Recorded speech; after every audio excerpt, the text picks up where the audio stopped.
All right, in this next example, we're going to use factoring to simplify, and this is a little bit complex as well because I'm dealing with a fraction.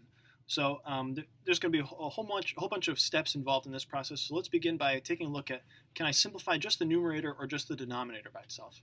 Well, the denominator, I can't do anything with this. There's no identity that I know of. That's just 1 plus cosine of an angle. I do see that there's a cosine squared, so maybe I can do something with that. But really, I'm going to start off with factoring. Anytime I can factor something out, that might be advantageous to me. So I see that I can factor out a 2 for my numerator. So it's going to be 1 minus L. Monfrey to the main office, please. cosine squared of beta over 1 plus cosine of beta. Now before you get excited and think, oh, let me cancel out the 1s and let me cancel out the cosines, that's not okay.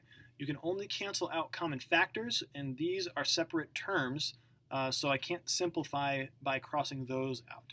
However, there is a little bit of a hidden factoring problem in here. I can actually factor 1 minus cosine squared of beta. That is the difference of perfect squares. So this is something that will come up all the time, and I bet your algebra teacher said, don't forget the difference of perfect squares because it'll come up all the time, and here it is, coming up all the time. The difference of perfect squares, just as a reminder, is if I have some sort of a squared minus b squared, two squares, I subtract them, that factors into a minus b times a plus b. So here's like my a squared and here's like my b squared.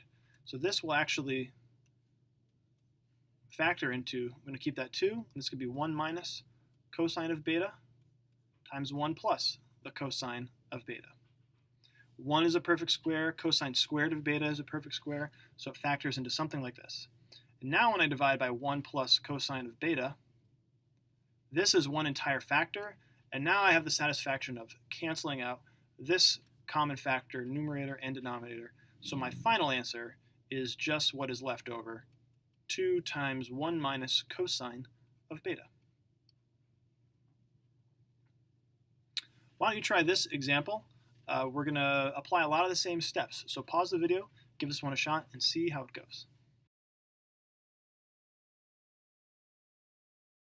All right, and here is the solution. You'll see my work down below. Hopefully you were able to make some sense of that.